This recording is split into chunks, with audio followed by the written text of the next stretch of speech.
خدا کی کوئی تصویر لگائی گئی ہو؟ کہیں ہے؟ چلو یہاں نہیں ہے تو مولانا نے کبھی شکل بتائی ہے کہ اللہ ایسا ہوتا ہے، خدا ایسا ہوتا ہے؟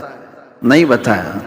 یہ پوری دنیا کی واحد قوم، ایک ہی قوم ایسی ہے جو بنا دیکھے سجدے میں چلی جاتی ہے۔ میں آپ سے ایک بات عرض کرنا چاہتا ہوں، برسوں سے آپ اس عبادت خانے میں یا جہاں پر بھی اپنی پیشانی ٹیکنے کے لیے جاتے ہیں، بچپن سے تو آپ مسجدوں میں جا رہے ہوں گے، ایک مسجد ایسی کوئی مجھے بتا دو جہاں خدا کی کوئی تصویر لگائی گئی ہو؟ کہیں ہے؟ چلو یہاں نہیں ہے تو مولانا نے کبھی شکل بتائی ہے کہ اللہ ایسا ہوتا ہے، خدا ایسا ہوتا ہے؟ نہیں بتایا۔ یہ پوری دنیا کی واحد قوم، ایک ہی قوم ایسی ہے جو بنا دیکھے سجدے میں چلی جاتی ہے۔ ہر قوم کو دنیا میں جا کر کے آپ دیکھنا، سرچ کر کے، سب کو جھکنے کے لیے کوئی نہ کوئی مورتی کی ضرورت ہوتی ہے۔ وہ سامنے دیکھتے ہیں پھر جھکتے ہیں، اور چاہے وہ کسی بھی دین میں ہو، سب نے اپنا اپنا کچھ نہ کچھ بنا رکھا ہے۔ عیسائی اگرچہ خدا کی عبادت کی بات کرتے ہیں، لیکن انہوں نے مریم اور حضرت عیسیٰ علیہ السلام کی بھی مورتیاں بنا لی ہیں۔ یہودی اگرچہ اللہ کی عبادت کی بات کرتے ہیں، لیکن نبیوں کی مورتیاں انہوں نے بھی بنا رکھی ہیں۔ جتنے مذاہب ہیں انہوں نے سب نے اپنی اپنی جھکنے کے لیے کچھ نہ کچھ چیزیں بنائی ہیں۔ یہ پوری دنیا میں ایک ہی قوم ہے، ایک ہی قوم ہے۔ اسی لیے تو میں عرض کرتا ہوں میرے عزیزو، اللہ تبارک و تعالیٰ نے ہماری اور تمہاری فضیلت میں قرآن کی شروع کی آیتوں میں فرمایا یؤمنون بالغیب، یہ وہ لوگ ہیں جو غیب پر ایمان رکھتے ہیں۔ آج تک ہم نے اللہ کو دیکھا نہیں، اور لوگ یہ تانا مارتے ہیں کچھ، جیسے ابھی مسئلہ چل رہا تھا کہ ہم سب نے پکارا تھا آئی لو محمد صلی اللہ علیہ وسلم، سیدنا محمد صلی اللہ علیہ وسلم۔ میرے عزیزو، ہمیں یہ چیزیں راستوں پر یا جلسوں پر اس طرح علل اعلان کہنے کی ضرورت کیوں پیش آتی؟ جب کوئی درندہ چھیڑتا ہے تو ہمیں پھر اظہار کرنا واجب ہو جاتا ہے۔ اگر کوئی نہ پوچھے آپ سے تو بتانا ضروری تو ہے نہیں، لیکن جب اگر کوئی چھیڑے تو پھر ہمیں بتانا واجب ہو جاتا ہے کہ ہم اپنے نبی پاک صلی اللہ علیہ وسلم سے اپنی جان سے زیادہ محبت کرتے ہیں۔ تو کسی ایسے ہی کیڑے مکوڑے نے یہ سوال کیا تھا سوشل میڈیا پر کہ یہ مسلمانوں کو دیکھو جگہ جگہ یہ پرچم اٹھائے ہوئے ہیں کہ اپنے نبی سے محبت کرنے کی بات کرتے ہیں، ان سے ذرا پوچھو کیا انہوں نے اپنے نبی کو دیکھا ہے؟ جس سے آئی لو محمد کہہ رہے ہیں، کیا محمد صلی اللہ علیہ وسلم کو انہوں نے دیکھا ہے؟ اس ظالم کو تو میں یہ جواب دیتا ہوں، بن دیکھے جب یہ حال ہے۔ ارے دیکھتے تو بات الگ تھی، سر ہتھیلیوں پر لے کر کھڑے ہوتے ہیں۔ بنا دیکھے یہ حال ہے کہ ہم اپنی ماؤں کو اور اپنے باپ کو بچپن سے دیکھا ہے، باوجود اس کے ہم اپنی ماں اور باپ سے زیادہ اپنے نبی سے محبت کرتے ہیں۔ یہ اللہ تبارک و تعالیٰ کی طرف سے ہمیں عطا کیا ہوا ہے۔ میں آپ سے یہ بات کہنا چاہتا ہوں کہ دنیا اسی میں پریشان ہے کہ ایک ایسی قوم ہے، نہ اپنے خدا کو دیکھیے نہ اپنے نبی کو دیکھیے، لیکن دوسروں کی بنسبت اس قوم کا حال یہ ہے، دوسروں کو پرچار کر کر کے بلانا پڑتا ہے، اور یہ بنا اعلان کے جمعہ میں بھر جایا کرتے ہیں۔ آج تک کبھی جمعہ کا پوسٹر لگتا ہوا دیکھا آپ نے کہ اس مسجد میں جمعہ کی نماز ہونے والی ہے؟ بچپن سے کبھی سنا آپ نے؟ ایک اذان ہوتی ہے ساری صفیں بھر رہی ہیں۔ ہر مسجد کا حال ہے۔ جمعہ میں کون تمہیں دعوت دے کر بلاتا ہے؟ مؤذن صاحب گھر گھر جاتے ہیں، پوسٹر لگایا جاتا ہے، پرچار کیا جاتا ہے؟ نہیں۔ اس بات سے تو دنیا خوف زدہ ہے کہ آخر ان کو کون جمع کرتا ہے ان صفوں میں، اور صفوں میں آنے کے بعد کسی کی کوئی وی آئی پی صف نہیں ہے۔ جو پہلے آیا وہ پہلے بیٹھ گیا۔ وہ کسان کا بچہ بھی سامنے بیٹھ سکتا ہے، کسی غریب مزدور کا بچہ بھی پہلی صف میں بیٹھ سکتا ہے، اور بادشاہ اگر تاخیر سے آئے تو پیچھے ہی بیٹھا رہے۔ یہ نظام کہاں سے ہے؟ یہ آج تک ان کو کون بنا کر رکھا ہے؟ دنیا اس بات سے خوف زدہ ہے میرے عزیزو۔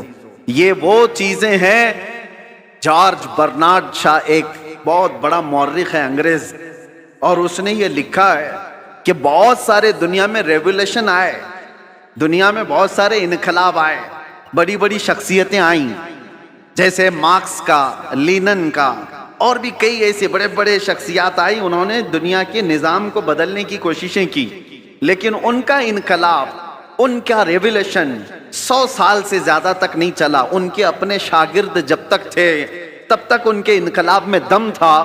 جارج برنارڈ شاہ کہتا ہے دنیا میں ایک ہی انقلاب میں نے دیکھا ہے، 14 صدیوں کے بعد بھی آج بھی پوری طاقت کے ساتھ قائم ہے، اور وہ انقلاب ہے مکہ کی سرزمین سے اٹھا ہوا، محمد الرسول اللہ کی زبان سے لایا ہوا، اور مدینے کے بادیہ نشین بغیر چپل کے ایک لباس میں چلنے والے وہ صحابہ کا لایا ہوا انقلاب ہے۔ اور زمانہ بدلتا گیا، حکومتیں بدلتی گئی، کتنے طوفان آئے، کتنے اندھیریاں، کتنے کیا کیا آئے، لیکن اس انقلاب میں آج بھی وہ دم ہے، آج بھی وہ اثر ہے کہ ایک بار اگر ان کے نبی کو کوئی چھیڑ لے تو پوری دنیا میں یہ سڑکوں پر آ جاتا۔ یہ بات میں آپ کو اس لیے کہہ رہا ہوں، یہ جان ابھی تک باقی کیوں ہے؟ 1400 سال ہو گئے، یہ جان باقی ہے۔ آپ کو پتہ ہے، میں آپ کو بہت بڑی بات کہنے جا رہا ہوں، توجہ۔ یہ جمعہ آج تک ہمارے سلامت ہیں۔ کتنے درندے آئے اذانیں بند کرنے کے لیے، قرآن پر پابندیاں لگانے کے لیے، کیا کیا نہیں کیا۔ 1400 سال یوں ہی نہیں گزرے ہمارے۔ لوگ کہتے ہیں آج حالات خراب ہیں، اس سے بھی بڑے حالات خراب ہو کے گئے۔ چنگیز آیا، ہلاکو آیا، جنہوں نے مسلمانوں کی کھوپڑیوں سے مینار بنا دیے تھے، بغداد کی پوری سرزمین کو مسلمانوں کے خون سے لال کر دیا تھا۔ اس وقت جب اسلام نہیں رکا تو آج کے نشیڑیوں سے کیا اسلام رکے گا؟ کچھ نہیں ہونے والا ہے، لیکن حالات آئے اور گئے۔ لیکن آج تک یہ جو جان باقی ہے، کون تمہیں جمع کرتا ہے آج؟ ویسے تو مسلمان کسی کی جلدی ماننے والے نہیں، کسی کو قائد بھی نہیں مانتے۔ کوئی ہمارا ایک لیڈر ایسا ہے نہیں جو سب کو جمع کر دے، اس کے باوجود بھی ان صفوں میں کون جمع کرتا ہے؟ امام کی بھی وہ حیثیت نہیں ہے تمہیں جمع کرنے کی۔ بھائی امام کی حیثیت کو کیا ہے وہ تو ہم جانتے ہیں، ہر مسجد کا وہ بیچارہ وہ اپنے ہی گھر بار کی فکر میں ہے۔ لوگ اس کو خالی جمعہ اور امامت کے طور پر دیکھتے ہیں، باقی جمع کرنے کی طاقت یہ پوری وہ نہ امام کی ہے نہ مؤذن کی ہے، اور بڑے نیتا کی بھی نہیں۔ جب ان کا کوئی بڑا نیتا نہیں، کوئی بڑا قائد نہیں، تو یہ لاکھوں کی تعداد میں صفوں میں ان کو ہر جمعہ کون جمع کرتا ہے؟ اور صرف یہاں نہیں، پوری دنیا میں کون جمع کرتا ہے؟ یہ رمق، یہ دمک آج تک ان کے چہروں پر باقی کیوں ہے؟ آج پوری دنیا تمہیں آتنکواد کا ایک لیبل لگانے کے لیے کیا کیا نہیں حربے استعمال کیے، پوری میڈیا کا استعمال کیا۔ داڑھی دکھے تو لوگ کہیں ٹیررسٹ ہے، ٹوپی دکھے تو لوگ کہیں ٹیررسٹ ہے۔ سب پروپیگنڈے کے باوجود نہ ٹوپی اتری نہ داڑھی اتری۔ آج بھی ہے یا نہیں ہے؟ اس لیے میں بتانا یہ چاہتا ہوں کہ یہ رمق، یہ دمک، یہ جان آج تک باقی کیوں ہے؟ اس لیے کہ ہمارا رسول زندہ ہے تو دین بھی زندہ ہے۔ رسول زندہ ہے، اور زندہ رسول کا دین قیامت تک زندہ رہنے والا ہے۔ ہمارے اندر جو زندگی باقی ہے نا، یہ جو رمق دمک ہے، یہ جو کچھ بھی چمک دمک ہے، صرف اس لیے کہ وہ جو نہ تھے تو کچھ نہ تھا، وہ جو نہ ہو تو کچھ نہ ہو۔ جان ہے وہ جہان کی، اور جان ہے تو جہان ہے، وہ ہیں آج بھی ہمارے درمیان۔ اسی لیے اللہ کے بڑے عذابات نہیں آتے۔ قرآن میں اللہ نے فرمایا وَمَا كَانَ اللَّهُ لِيُعَذِّبَهُمْ وَأَنْتَ فِيهِمْ، اللہ اس قوم پر ویسا عذاب نازل نہیں کرے گا جیسے پچھلی امتوں پر کرتا تھا، اس لیے کہ ان کے بیچ میں میرا محبوب آرام فرما ہے۔ اب جو بات میں کہنے جا رہا تھا وہ یہ، آپ ان مسجدوں میں آئے، کبھی خدا کی تصویر نہیں دیکھی، کبھی خدا کا کوئی چہرہ، کوئی اس کا آکار نہیں دیکھا اور نہیں سنا ہے، اور ہم بنا بھی نہیں سکتے۔ جو آنکھوں میں آ گیا وہ خدا نہیں ہو سکتا، بات سمجھ کے چلو۔ جو نظروں میں آ گیا وہ خدا نہیں ہو سکتا، خدا کسی چیز میں سما نہیں سکتا، وہ محیط نہیں ہے۔ اب دوسری بات، یہاں تک تمہاری زندگی باقی ہے۔ دوسری ایک بات، جب بھی آپ مسجدوں میں جاتے ہیں، امام صاحب سے کیا قرات سنتے ہیں؟ فجر میں، مغرب میں، عشاء میں تو بلند آواز سے قرات ہوتی ہے، سن تو لیتے ہوں، جمعہ میں بھی ہوتی ہے۔ جب بھی آپ آتے ہیں رکعت باندھنے کے بعد امام جو ہے پہلے کیا پڑھتا ہے؟ الحمدللہ ہی پڑھتا ہے نا، سورہ فاتحہ ہی پڑھتا ہے، الحمدللہ رب العالمین، سب خاموشی سے سنتے ہیں۔ سالوں سے سنتے آ رہے ہیں، سالوں سے. تو کبھی آج تک ایک مقتدی جو امام کے پیجامے کے پیچھے تو لگا رہتا ہے، امام کی ناڑی کہاں بندھی ہے وہ تو دیکھتا رہتا ہے، امام کہاں جا رہا ہے کہاں نہیں یہ تو دیکھتا رہتا ہے، ایک بار بھی کوئی مقتدی آ کر کے نہیں کہا کہ یہ بہت پرانی ہو گئی سورہ، کوئی نہیں تو پڑھو؟ کبھی کہا کسی نے؟ بلکہ حالت یہ ہے کوئی نہیں کہتا امام سے کہ کیا مولانا ہر دن تو سورہ فاتحہ پڑھتے ہی ہو، ہر دن سورہ فاتحہ پڑھتے ہو؟ کوئی نہیں کہا کہ یہ پرانی ہو گئی نیا کچھ لے کے آؤ، نہیں، بلکہ اگر امام نیا کرنے کی کوشش کرے تو قوم اس کو سیدھا کر دے گی. وہی پڑھو جو میرے نبی نے پڑھا ہے، وہی پڑھو. کیوں؟ آج تک کوئی بھی چیز جب ہم دیکھتے ہیں کنٹینیو، بریانی 4 دن کنٹینیو نہیں کھائی جا سکتی، 5 دن روز دال چاول بھی نہیں چلتا. انسان کی طبیعت ایسی ہے کہ ہر چیز اس کو بدل بدل کر کے چاہیے، نہیں چاہیے. لیکن اس میں کبھی نیا کا تصور بھی نہیں آتا. کیوں؟ ایک یہ چیز. دوسری چیز میں نے بتایا، مسجدوں میں ہمارے قرآن وہی ہے، سورہ فاتحہ سے شروع کرتا ہے امام، اس کے بعد چاہے قرآن میں کہیں سے بھی پڑھے سورہ فاتحہ تو پڑھتا ہے. لیکن کسی مقتدی کو آج تک اس بات پر کوئی شکایت نہیں ہے. تیسری ایک اور چیز، تمہارا کلمہ کیا ہے؟ لا الہ الا اللہ محمد رسول اللہ. ایک کلمہ ہے. تمہارے باپ کا کلمہ کیا تھا؟ اور دادا کا کلمہ کیا تھا؟ پردادا کا کلمہ کیا تھا؟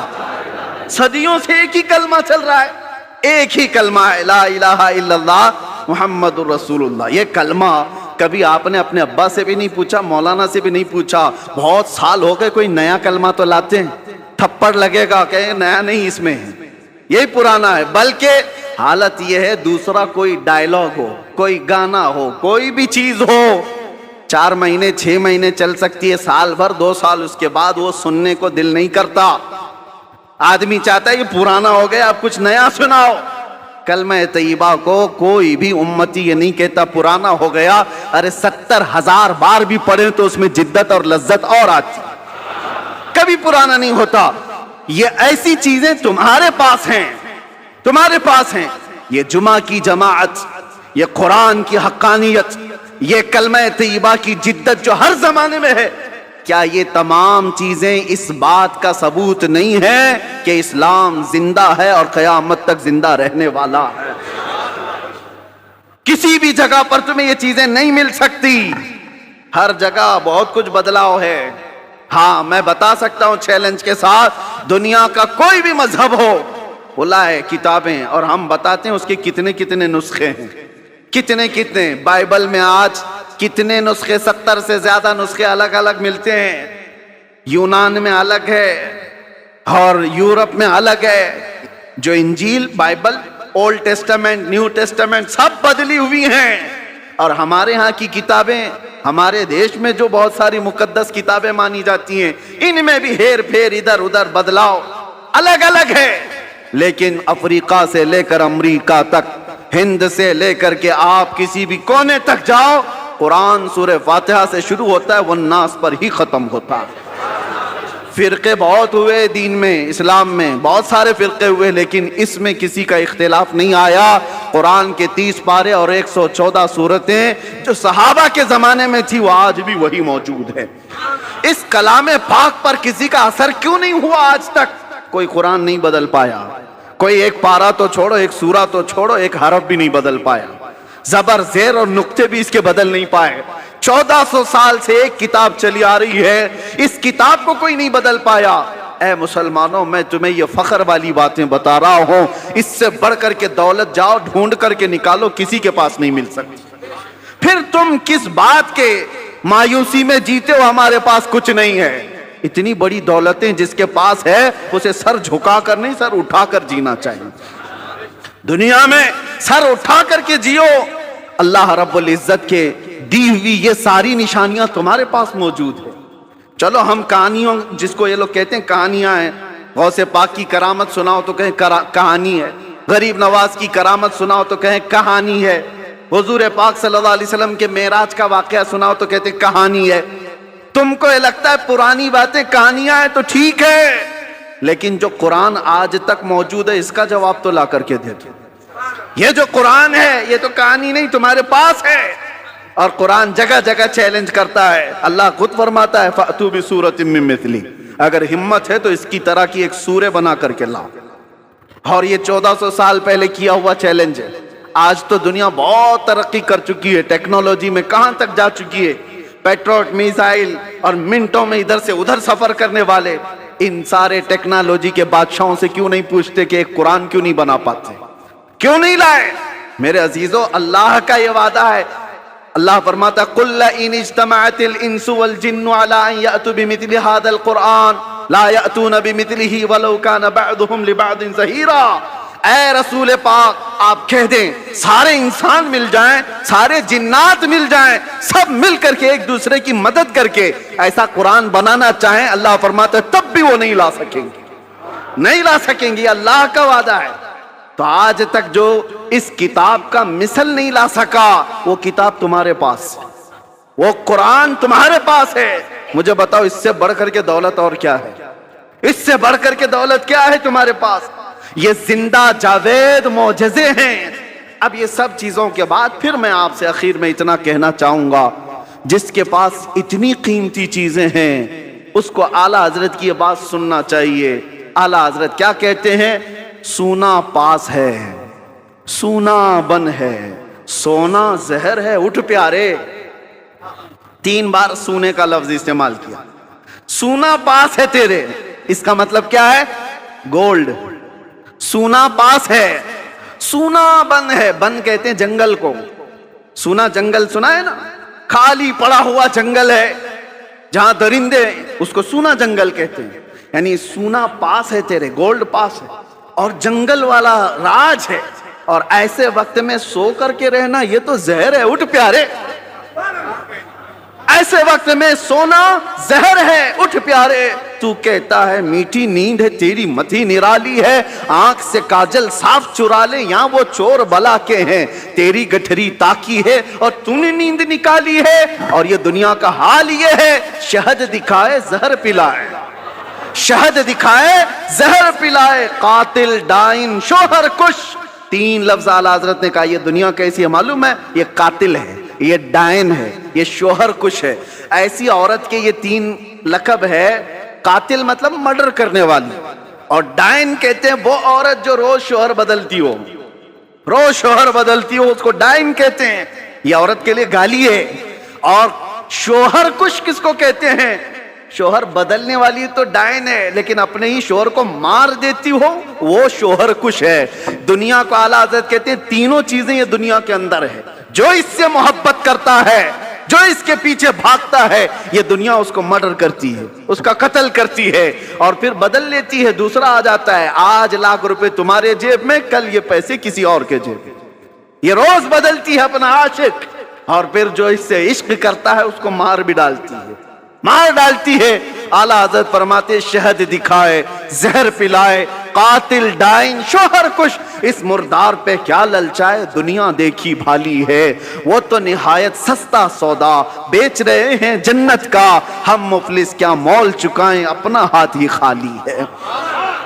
میرے عزیزو, اس لیے میں کہتا ہوں جس کے پاس اتنی قیمتی چیزیں ہیں اسے سونا زیب نہیں دیتا, اسے غفلت کی نیند زیب نہیں دیتی, اسے بزدلی اچھی نہیں لگتی. اسی لیے جیو تو شیروں کی زندگی جیو. اور میرے علاقے کے شیر میسور ٹیپو سلطان شہید رحمت اللہ تعالی علیہ کا فرمان تھا, گیدڑ کی 100 سالہ زندگی سے شیر کی 1 دن کی زندگی بہتر ہے. بزدلوں کی طرح گھٹ گھٹ کر کے لمبا جینے سے بہتر ہے علل اعلان 1 دن جی کر کے چلے جائیں. اس لیے کہ ہمیں پتہ ہے تلوے چاٹنے والوں کی تاریخ نہیں لکھی جاتی, باطل سے ٹکرانے والوں کی تاریخ لکھی جاتی ہے. آپ کو ڈر کس بات کا؟ آپ مجرم قوم سے ہیں, آپ چور قوم سے ہیں, آپ کا کیا خوف ہے, کس بات کا ڈر ہے؟ کیا قرآن جھوٹا ہے؟ کیا اللہ تبارک و تعالیٰ کی شان میں کوئی کمی ہے؟ میرے نبی پاک کے اخلاق میں کوئی کمی ہے؟ سب کچھ تمہارے پاس اچھا ہے, تو پھر ڈرنا اور سہمنا کیا؟ میرے عزیزو, آپ سب اگر اس بات کا انتظار کرتے رہیں, جیسے کہتے حالات بہت برے ہیں, حالات بڑے خراب ہیں, ایک بات یاد رکھو,